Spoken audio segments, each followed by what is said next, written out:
I'm Dawn Crandall, EVP of Government Relations for the Home Builders Association of Michigan, and today's host of Conversation with a Candidate. This is the first election season that the Home Builders Association of Michigan has invited candidates from all the political parties for governor to sit down and have a conversation on the issues they will focus on if elected to serve as Michigan's next governor. Many thanks to the HBA of Great Lakes Bay Region for hosting us in what will be their new office and training center. 2026 is going to be a big election year. There will be a new governor in 2027 as Governor Whitmer is termed out, unable to run for re-election.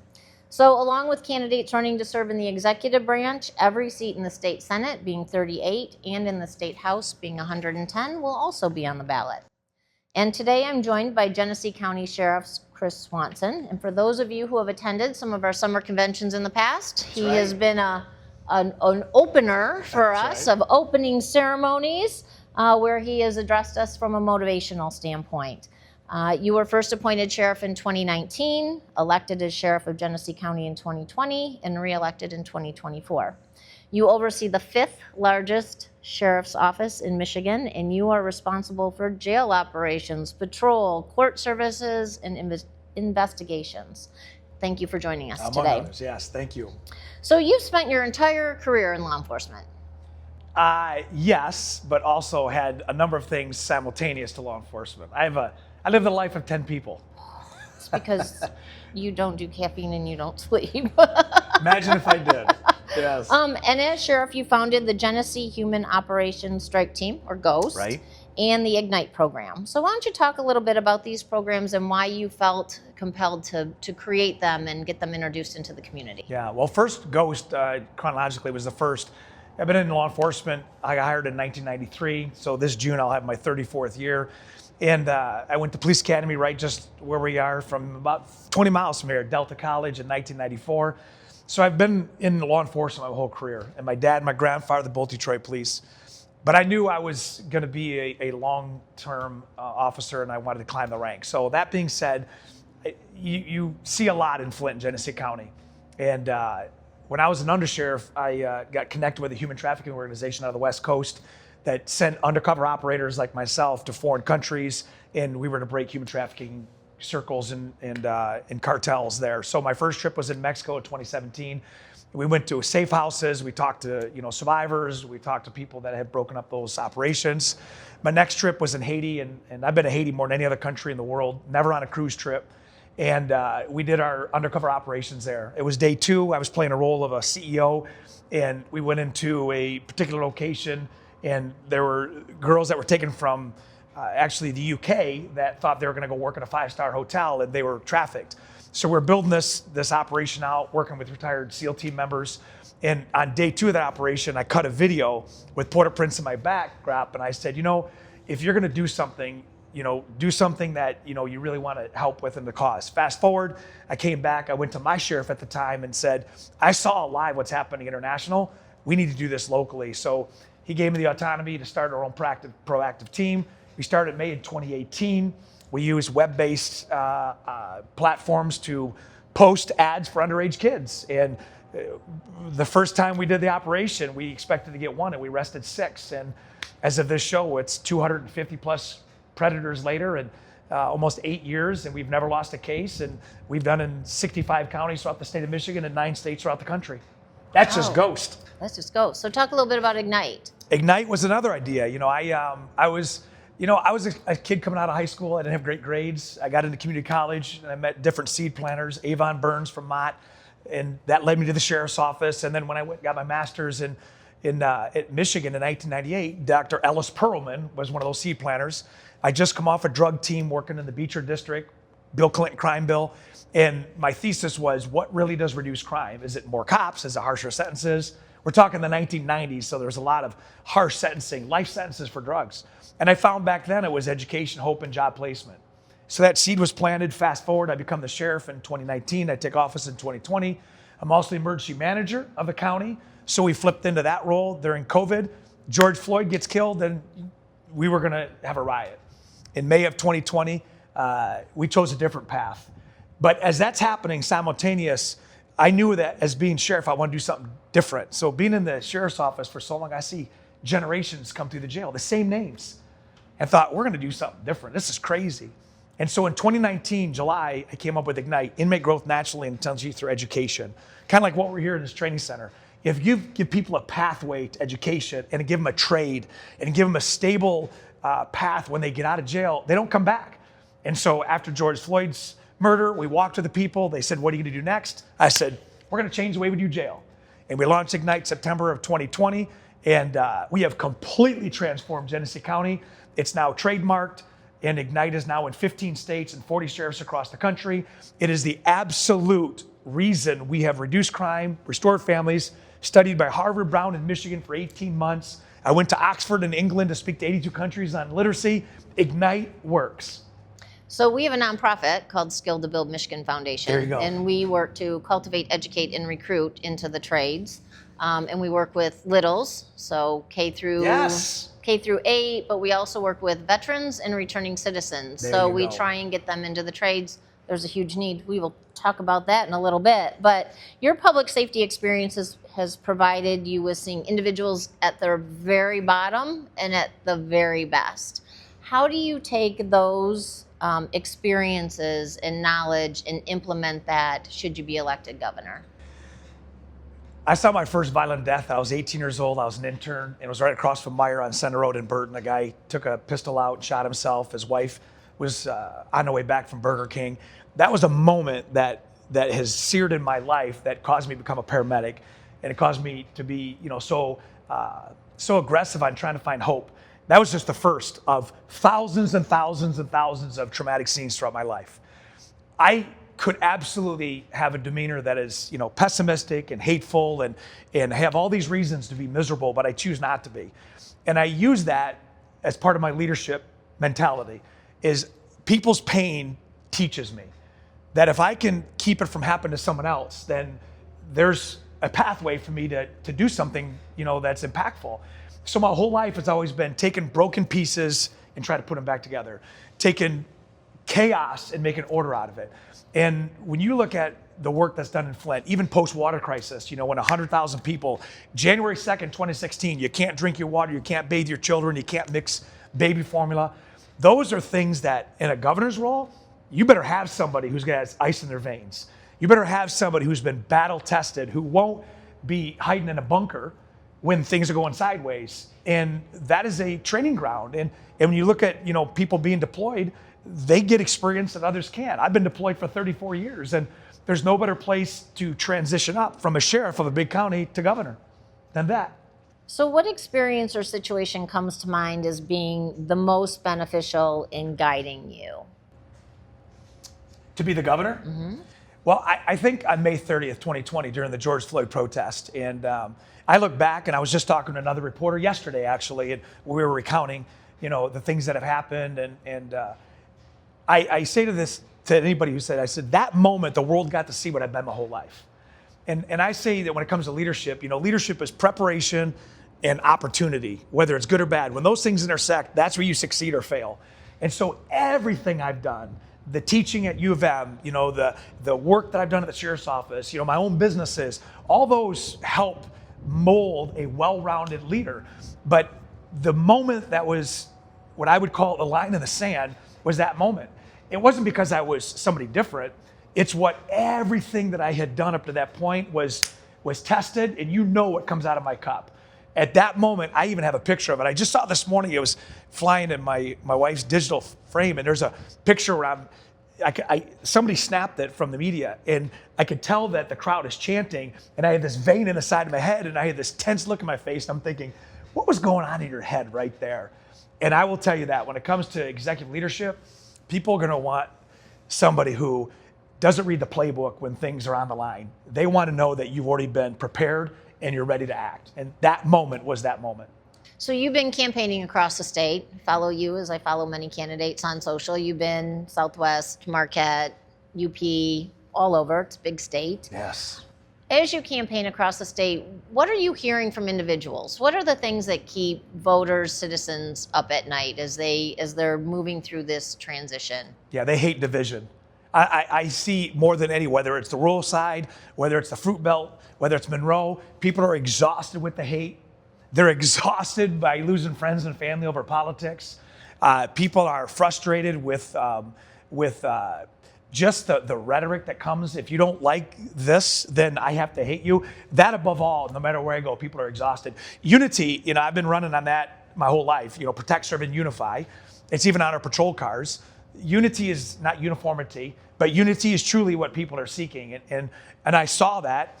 And I see that consistently. Now, there's different issues that people have, housing or development or crime or education. Those are all depending on where you go and who you talk to. But above all, when I have traveled 70,000 plus miles, I've done over 1,300 events, the average person just wants to live their life. They want to have peace. They want to make a good living, and they're tired of the hate. So there's going to be a lot of challenges for the next governor. When they get sworn in on January 1st, I have a former boss who used to say there are going to be so many opportunities to excel. I had another boss who used to say you can either be part of the problem or part of the solution. And I knew she was really mad when her tongue got really thin and her lips, like you knew you were in trouble when that line came out, that you'd done something wrong. But what do you see as those top 3 immediate issues that you or whomever the next governor is going to be you're going to have to hit the ground running and be ready to address? Well, I think it's important to note that you said earlier in your opening statement, the House and Senate look completely different.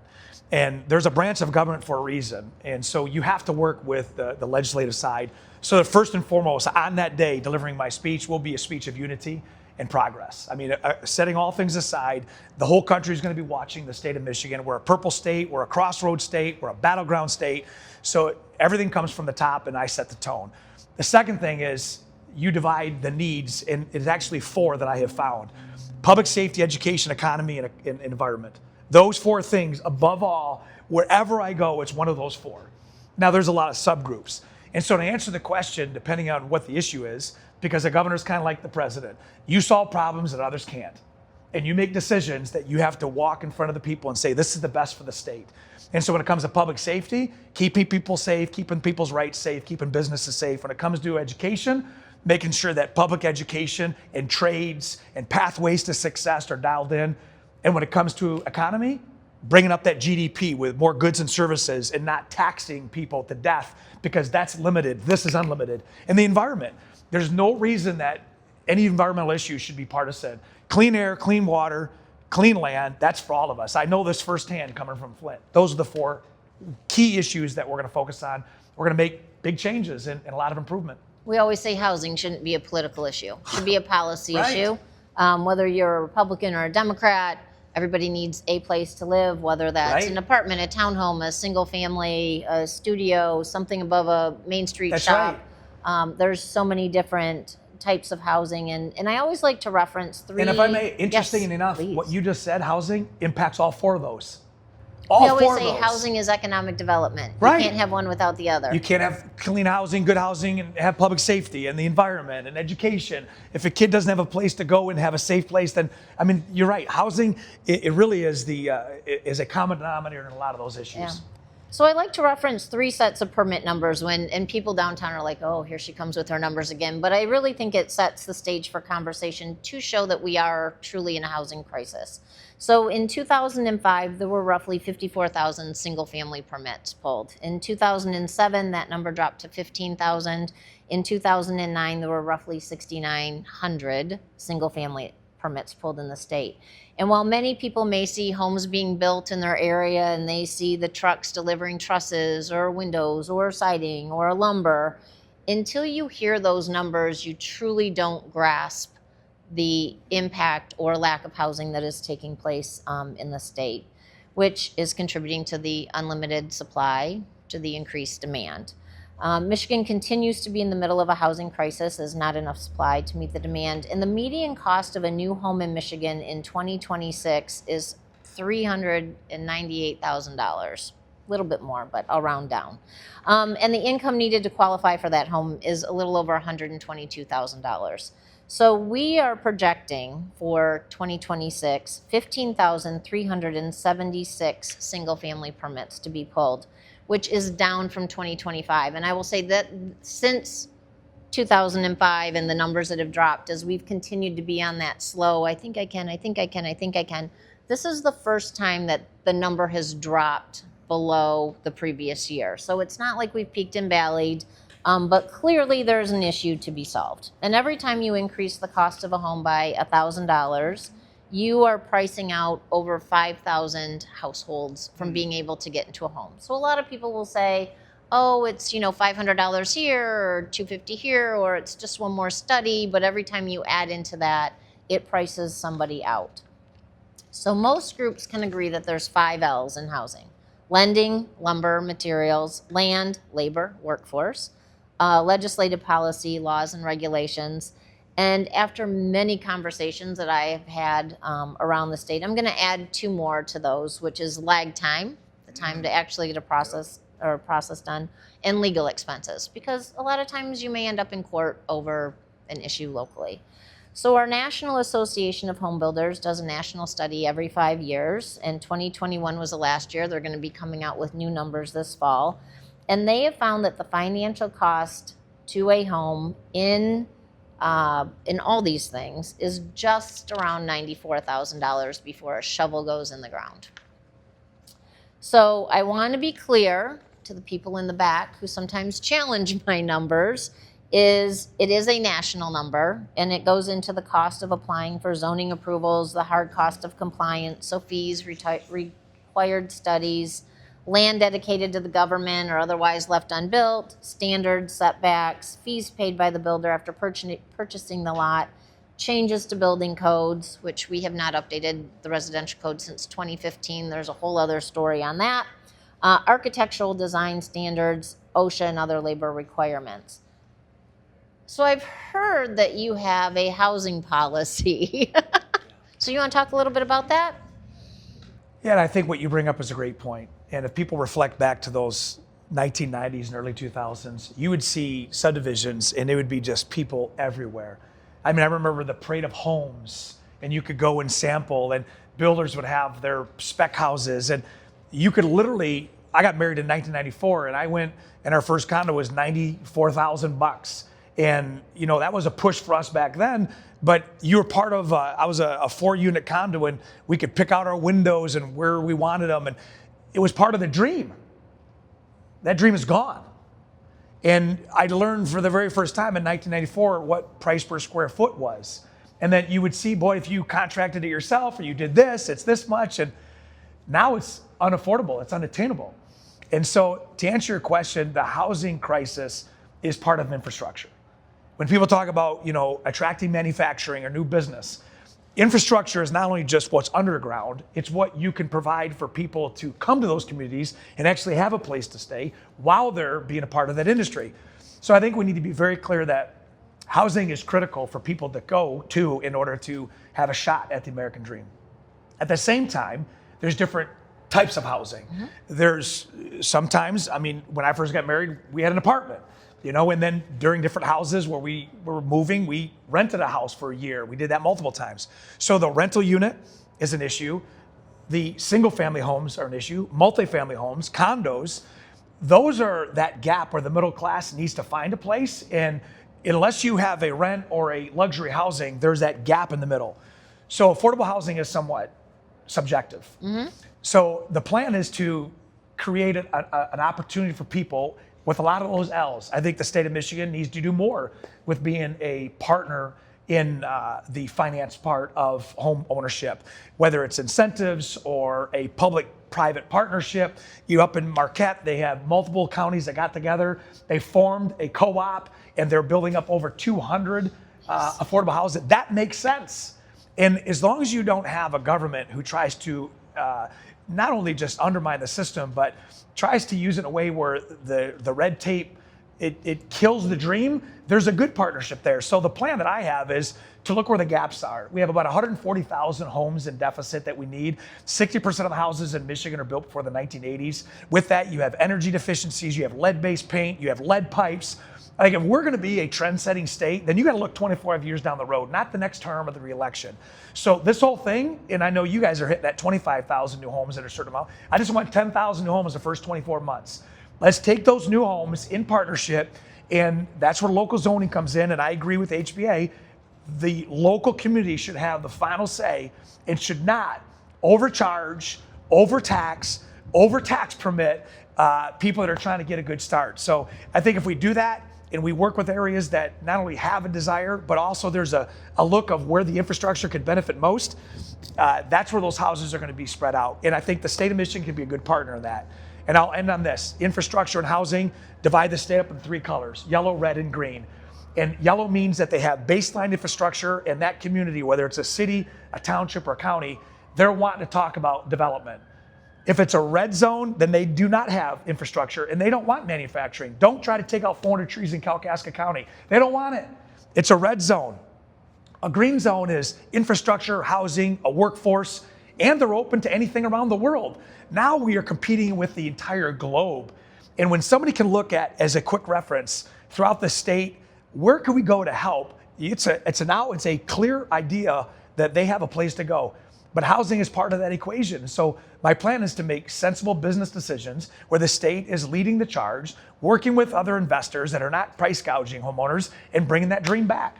I think, a lot of times we hear, how can we be in the middle of a housing crisis because Michigan's population has been stagnant and has not grown. I think what people need to start recognizing is we may not be competing with Indiana or Nevada or any of the surrounding states, but it's communities competing with other communities, right? Yes. So as we are an aging population, so as we look at the housing needs for, as I like to call it, the silver tsunami that's hitting and going to hit harder in our state, we don't have the housing ready for people who want to stay in a home longer. My parents were the perfect example. They lived in a 2-story, 4-bedroom, everything was upstairs. My mom was on a walker, bless her heart, one on the main level, one upstairs. I don't know how she crawled up and crawled down, didn't want to watch. But when we were looking for that step down for them, there was no place for them to move into other than an independent, apartment situation, which is not cheap, by the way. Right. So how do we then build that, that competitiveness, which is what it is going to be? People may have, been employed in an area their entire life, but they're going to retire and they may want to go up north. And you're like, you said Kalkaska. Kalkaska may not want any more people in their community. Yeah, so how do we work with local units of government and local communities to be like, yes, in my backyard? Like, we want and are welcoming people into our community, because we're hearing a lot of that right now as we're looking at some zoning reform. We've kicked a big hornet's nest on that. The whole local control issue that, sometimes through zoning excludes people from coming into their community. How do we find that balance if Michigan is going to grow in population, either within communities or from outside in, and become an economic destination? Because to your point, houses in our state are over 50 years old for the most part. Builders, if you're looking at the labor side, the average age of a builder in our state is, I believe, 58. We got a lot of work to do in our industry. Well, I think you look at it as a holistic approach. And the first thing, as governor, we're looking at all these different organizations and government programs, and we're doing a full audit. What works and what doesn't work. Take MEDC. There's a lot of good that they do, Michigan Economic Development, but there are stories and there are monies giving without any accountability. To build this structure, if I was going to finance this, I couldn't get my next draw unless they inspected it. But that's not happening in the government. They're giving the money and say, hey, tell us when you get done what you promise you're going to get done, and many times it's not done. So the first thing is to do a complete overhaul of where are we right now. I don't have an idea of where we are right now because I'm not in Lansing yet. But the first 6 months of my administration, regardless of what the office is or the organization, we're going to figure out what's the assessment? So how many seniors do we have that are searching for single level, affordable housing? Where is the gap? Are we closer than we think? Are we so far away? Where are we with college students coming out where are we attracting new manufacturing, and where are those housing gaps? I think to answer that question, that's where leadership comes in.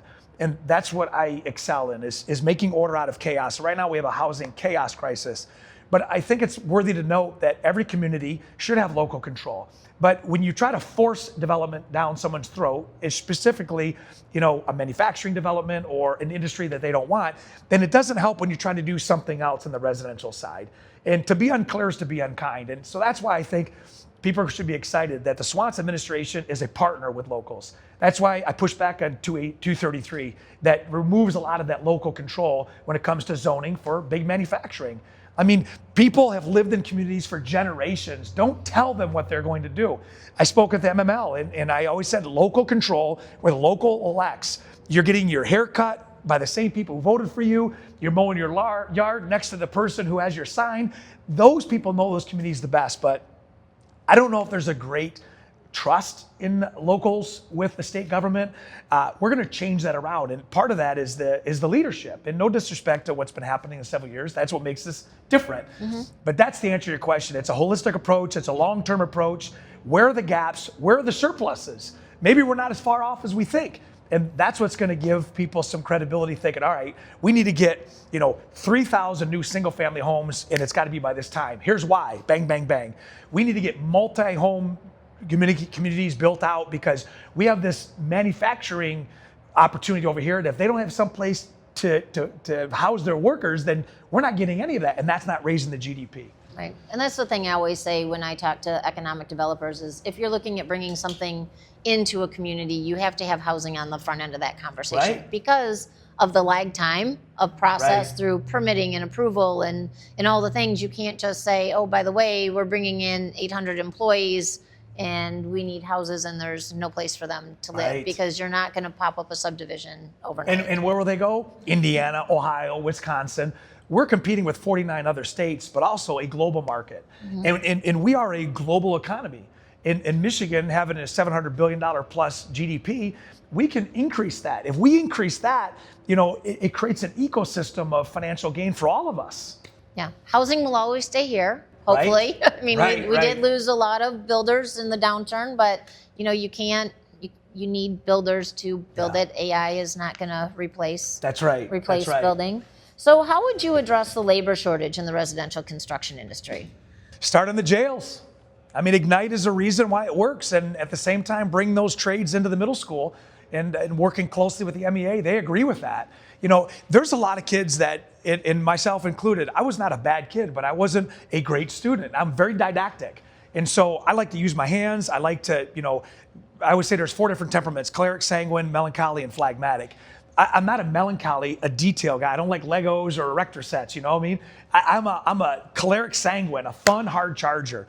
Well, my pathway is different than other people. I'm not an engineer, but I do know that when you provide opportunities for all those temperaments, then they succeed. And so when you come and you see out of 83 counties, and this is just Michigan, not including all this across the country and not including the 32 prisons, there's so much talent in there that if they just got a path and they pay their price, because there's victims attached. Ignite, I don't write letters to judges, or I don't advocate for the cases, but we're plugging them in there. We have welding class that they're having a direct apprentice involvement right into the apprentice school of the iron workers. They, at graduation of the jail, get a helmet, gloves, and an apron to take home whenever they get out, wherever their paths come. That talent pool in jails, if we are able to incentivize sheriffs to provide an education model that gives trades, we're going to be pumping out some great talent. But also in the schools. 6th, 7th, and 8th. Give them a pathway that, oh, this kid loves to do rough plumbing. This kid loves, pull wire. I never knew that.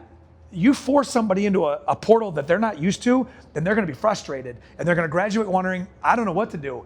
You harvest that. You nurture that love. By the time they get to 9th and 10th, you plug them into whatever trade that they can do well, whether it's, rough framing or roofing or whatever it is.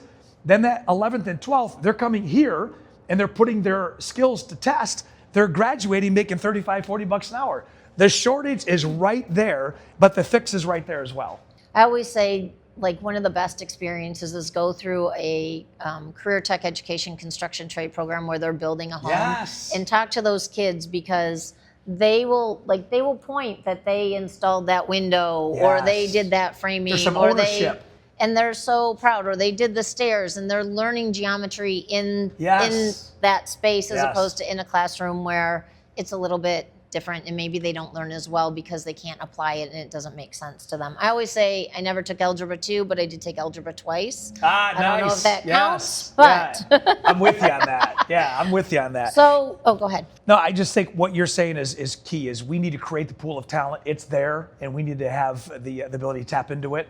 And when you do that and you partner with the MEA, you partner with the trades, and now you provide products, that's a long-term fix to where we're at right now. So we've been discussing housing, and it continues to be a topic of conversation, not only in the legislature, but out on the campaign trail. And we've got a package that we're working for. And for our final question, with housing being a topic of conversation on both sides of the aisle, how important is it for builders or those in the residential construction industry to engage not only with their current elected officials, but in the political process? You've been building a campaign, you know, as a candidate, you can't do it alone.